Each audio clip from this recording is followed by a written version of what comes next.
எல்லோருக்கும் praise the Lord. இந்த வீடியோல நம்ம எதை பத்தி பார்க்க போறோம் அப்படின்னா தேவ பக்தி.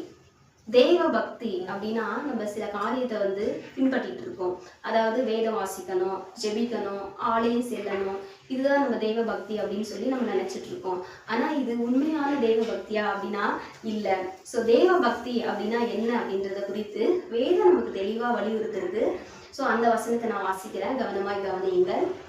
யாக்கோபு 1:27 திக்கற்ற பிள்ளைகளும் விதவைகளும் படுகிற உபத்திரவத்திலே அவர்களை விசாரிக்கிறதும் உலகத்தால் கரைபடாதபடி தன்னை காத்து கொள்ளுகிறதுமே பிதாவாகிய தேவனுக்கு முன்பாக மாசில்லாத சுத்தமான தேவ பக்தியா இருக்கிறது என்று வசனம் தெளிவாய் நமக்கு வலியுறுத்துகிறது. ஸோ இந்த வசனத்துல 2 காரியங்கள் சொல்லப்பட்டிருக்கிறது. திக்கற்ற பிள்ளைகளையும் விதவைகளையும் நாம் விசாரிக்கிற பிள்ளைகளா நம்ம இருக்கணும்.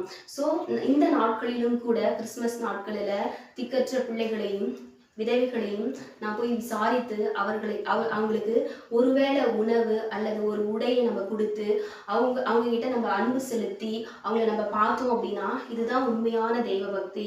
ஆண்டவர் நம்மிடம் எதிர்பார்க்கிற ஒரு உண்மையான தெய்வ பக்தி இந்த ஒரு காரியம்தான். ஸோ இந்த காரியத்தை நம்ம செய்யும்போது பிதாவாகிய தேவன் நம்மை குறித்து அவர் சந்தோஷப்படுறார். ஸோ அடுத்து 2வது காரியம் என்ன அப்படின்னா உலகத்தால் கரைபடாதபடி தன்னை காத்து கொள்ளுகிறதும். ஸோ ஒரு வெள்ளை ட்ரெஸ்ஸை நம்ம போட்டுட்டு வெளியே போகிறோம் அப்படின்னா போயிட்டு வந்துட்டு பிறகு நம்ம பார்த்தோம் அப்படின்னா அந்த ஒயிட் ட்ரெஸ்ல எவ்வளோ கரை இருக்கு அப்படின்னா சொல்ல முடியாது. ஸோ இந்த உலகம் முழுசும் சுத்தமான காரியங்கள் பாவம் நிறைந்த உலகத்துல தான் நம்ம வாழ்ந்துட்டு இருக்கோம். ஆனாலும் கூட நம்ம பாவத்துல விழாதபடி நம்ம பரிசுத்தமாய் வாழுவதற்கு நம்ம ஒவ்வொருவரும் தேவ கிருபையை நாம் பெற்றுக்கொண்டு பரிசுத்தமாய் நாம் வாழ வேண்டும். உலகத்தால் நாம் கரைபடக்கூடாது அப்படின்னு சொல்லி இந்த காரியங்கள் சொல்லப்பட்டிருக்கிறது. ஸோ உலகத்தால் நாம் கரைபடக்கூடாது.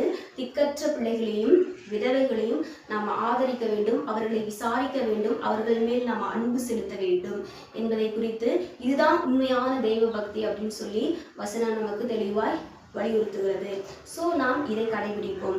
ஸோ எது தெய்வ பக்தி இல்லை அப்படின்றத நம்ம பார்க்கலாம். எது தெய்வ பக்தி இல்லை? யாக்கோபு 1:26 எழுதப்பட்டிருக்கிறது. ஒருவன் தான் நாவை அடக்காமல் தன் இருதயத்தை வஞ்சித்து தன்னை ஒரு தெய்வ பக்தி உள்ளவன் என்று எண்ணினால் அவனுடைய தெய்வ பக்தி வீணாய் இருக்கும் என்று வசனம் எழுதப்பட்டிருக்கிறது. ஸோ நாவை குறித்து வேதாகமத்துல நம்ம பார்த்தோம் அப்படின்னா நிறைய வசனங்கள் எழுதப்பட்டிருக்கு. திருவள்ளுவர் கூட ஒரு திருக்குறளை எழுதியிருக்காரு. யாகாவார் ஆயினும் நாக்காக்க காவாக்கால் சோகப்பர் சொல் இழுக்கப்பட்ட அப்படின்னு சொல்லியிருக்காரு.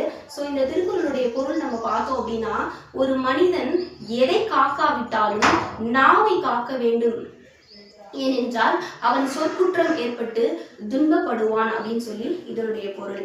ஸோ எதை காக்காவிட்டாலும் நாவை காக்க வேண்டும் அப்படின்னு சொல்லிட்டு திருவள்ளுவர் சொல்லியிருப்பாரு நல்லாவே. ஸோ அதே மாதிரி நம்ம வேதத்துல பார்த்தோம் அப்படின்னா வசனங்கள்ல அதாவது நாவு நெருப்புக்கு ஒப்பிடப்பட்டிருக்கு, நாவு கத்திக்கு ஒப்பிடப்பட்டிருக்கு. அதாவது ஒரு மிகப்பெரிய காடு, ஆனா ஒரு சின்ன நெருப்பு தான் அந்த காடை கொளுத்தி விட்டுருது. ஸோ அதே மாதிரி நம்மளுடைய எவ்வளோ பெரிய சரீரம், சின்ன நாவு நம்ம முழு சரீரத்தையும் கரைப்படுத்திடுது ஈஸியா நம்ம பேசுற வார்த்தையின் மூலயமா. ஸோ நிறைய வசனங்கள் நாவை குறித்து நமக்கு எழுதப்பட்டிருக்கிறது வேதாகமத்துல. ஸோ அதாவது நம்ம என்ன பண்ணணும் அப்படின்னா ஒரு மனுஷன் எதை காக்காவிட்டாலும் நாவடக்கம், அதாவது நாவை நாம் காக்க வேண்டும். நாவை நாம் காக்காவிட்டால் நாம் செய்கிற ஒவ்வொரு காரியமும், அதாவது தெய்வ பக்தி அப்படின்னு சொல்லி நம்ம நிறைய காரியத்தை செய்கிறோம், ஆனாலுமே நாம் நாவை அடக்காமல் நாம் செய்தோமானால் அந்த தெய்வ பக்தி வீணாகும் அப்படின்னு சொல்லிட்டு வசனம் சொல்லுது, நான் சொல்லல வசனம் சொல்லுது. ஸோ நம் நாவை காத்து நடக்கக்கூடிய தெய்வ பிள்ளைகளாய் நாம் நடக்க வேண்டும் அப்படின்னு சொல்லிட்டு நான் நினைக்கிறேன். ஸோ இந்த வீடியோவில் நம்ம தெளிவாக பார்த்துட்டோம் எது தெய்வ பக்தி எது தெய்வ பக்தி இல்லை அப்படின்றத குறித்து இந்த வீடியோவில் நம்ம முழுசாக பார்த்துட்டோம். ஸோ இந்த வீடியோ பார்த்ததுக்காக உங்களுக்கு